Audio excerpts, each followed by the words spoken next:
And now, true listeners, welcome back to the show from yesterday. Nonie Darwish is back with us today. I'm so glad that she's back with us today. She's a former Egyptian Muslim who's now a Christian woman. She's a human rights activist. She's the founder for Arabs for Israel. She's a director for the Muslims United. She's the author of 2 books. Now they call me infidel. Why I renounce jihad for America, Israel and the world on terror and cruel and unusual punishment. Man, this lady is busy. How does she have time to do anything? How you doing today? Hi, my pleasure. I'm glad to have you back with us today. Thank you. Now, true listeners, now Nonie is going to be at the big event this weekend as well. She's going to be speaking, and she has a lot of valuable information because who knows Islam better than a former Muslim herself? Nonie, I want to ask you a question. Why is it that Muslims or the Islamic community seems to have this downright bitter hatred toward Israel? This is not something that was created recently. Mm-hmm. It is very intrinsic in Islam, the hatred of Jews. And if you look at Muslim scriptures, Mm-hmm. there is a lot of animosity towards Jews. Just on his deathbed, Muhammad entrusted Muslims, and this is a hadith by Muhammad. He said that he ordered Muslims to kill the Jews wherever you find them. Right. And if a Jew is behind a rock and a tree, the rock and the tree will say, "O Muslim, O servant of Allah, there's a Jew behind me, come and kill him." So all through history, Jews have been kicked out of Arabia, and Muhammad himself killed 800 men of one tribe in Medina, Mm-hmm. and enslaved their wives and children. Right. After he did that, there was a verse in the Quran that came and said that Jews, it's in the Quran, are apes. Actually, they are not human. They are apes, pigs, and enemies of Allah. And it is in the Quran. They are apes, pigs, and enemies of Allah. Right. And the commandment to convert them or kill them, convert Christians and Jews or kill them, or have them live under Islamic law as second-class citizens. Wow. And this is how Islam looks at Jews. Right. So when you look in the Quran and read where it says, now, and I've been reading the Quran, it says, "Be not friends with the Christian nor the Jews because they are enemies to one another. But when you see them in the field, slay them." Yeah. They mean kill them, right? I mean, Absolutely. This is to be taken literally, right? Yeah, absolutely. And also in the Quran, it says, do terror against them. There is commandment to terrorize Right. the Jews. And so whatever is happening now are commandments in the Quran. Right. Now, a lot of people seem to dispute that, and I speak to a lot of people about this, and they said there's over 14 different Sharia laws. Are there over 14 different type of Sharia laws? Well, there is only 4 schools of Sharia. Okay. And all of them agree to kill apostates. All of them agree to do jihad. All of them agree to do jihad. There are basic things in all the Sharia books. Okay. An apostate must be killed. This is in all Sharia books. Right. In all Sharia books, you have to do jihad against Jews, Christians, and pagans. Okay. This is like bases, ABCs of Islam. So whoever is telling you, denying that, is really not telling you the truth, or they are ignorant about their own religion. So as a kid, from the time that you were born, you were taught to hate Israel. Yeah, to hate Jews. To hate Jews. Yes.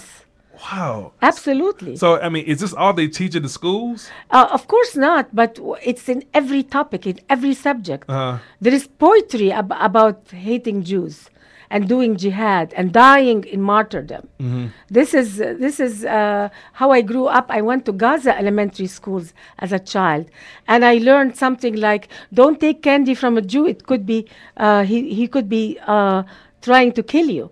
Mm-hmm. So there is, when you tell these things to children, hatred comes easy. Right. And terrorism becomes acceptable. I'm not saying that Arabs are evil people or Muslims are bad people. No. Right. But they are normal people. Right. But when you keep telling them day in and day out all this information about Jews, and hate speech and total outright lies. Right. For example, there were some shark attacks in the Red Sea recently. And believe it or not, some government officials in Egypt stated that these were sent, the sharks were sent by the Jews.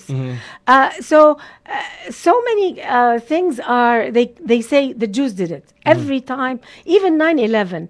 I was visiting Egypt right before 9/11, and I saw a lot of anger, hatred, propaganda against Israel and the Jews and America in such a horrific, vicious way. And I was very depressed about it, and I felt something is wrong. Came home September 10th at night, and I woke up, and I saw the second airplane hitting the Twin Tower. And I knew right away, this is the jihad that I left behind. This is the hatred that I left behind. America is being invaded by radical Islam. Jihad has come to America. Right. And I felt sick to my stomach. I called a lot of people in Egypt. I Right. wanted them to comfort me, to tell me this propaganda of hate has gone out of hand. We are teaching our kids to go kill themselves, to kill Americans, to kill Jews, just die in order to kill other people. And I wanted them to comfort me, especially that I discovered at that time that Muhammad Atta was the head of the 19 terrorists of 9/11. And he was from Cairo, the same city I came from. And when I call people to comfort me, because I'm alone here, I don't have any family in America. So each and every person I called told me the same thing. How dare you say Arabs did this? Don't you know that this is a Jewish conspiracy? The Jews did it. And then I hung up the phone and I wept. I knew something is wrong with my culture. Right. How can we blame the Jews for everything we do? Right. How can we, even all religions should agree on one thing, that you don't lie, even to say something that you know very well you've done yourself. Right. And to claim that the Jews did it, this is a crime against humanity, because people believe it, and then they go blow up a Jewish temple in France or in Turkey, and because people believe these lies. Don't think that we laugh at them because it's so incredible. Right. But there are millions of people in the Middle East who believe these lies and act upon it and try to go blow up a temple or blow up a bus in Israel. Right. This imam in America, Faisal Abdul Rauf, who says he's a moderate, Yes. but he said that America was responsible or an accessory to 9/11. He's also said America is Sharia compliant. Yeah. And he's also said America has shed more Muslim blood than Al-Qaeda. Yes. Is this imam a moderate? No, he's not a moderate. I'll tell you something about Islam. When you pay zakah, which is alms, a portion of it has to go to jihad, which is violent jihad. Right. So we all agree, all Muslims agree on one thing, that jihad must be done. And part of it is they agree upon is violent jihad against non-Muslims. This is in Sharia. The definition of jihad is to war with non-Muslims to establish the religion. It says it war with non-Muslims. So this imam, it's all of them are working in like a concert, like an orchestra. The imam does the building of the mosque on ground zero. The terrorists blow up the Twin Towers. The imams in other organizations do the PR. This one is advocating hatred towards Jews. The Muslim Association is teaching American kids to hate Jews.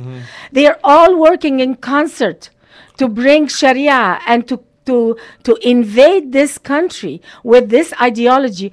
When I went to a mosque after I came to America, I went to a mosque, and the first thing they told me, don't assimilate in America. We're here to Islamize America. And I felt that this is But this is a political agenda. Yeah. Here I am. I want to go to a mosque to hear about spirituality, how to be a better person.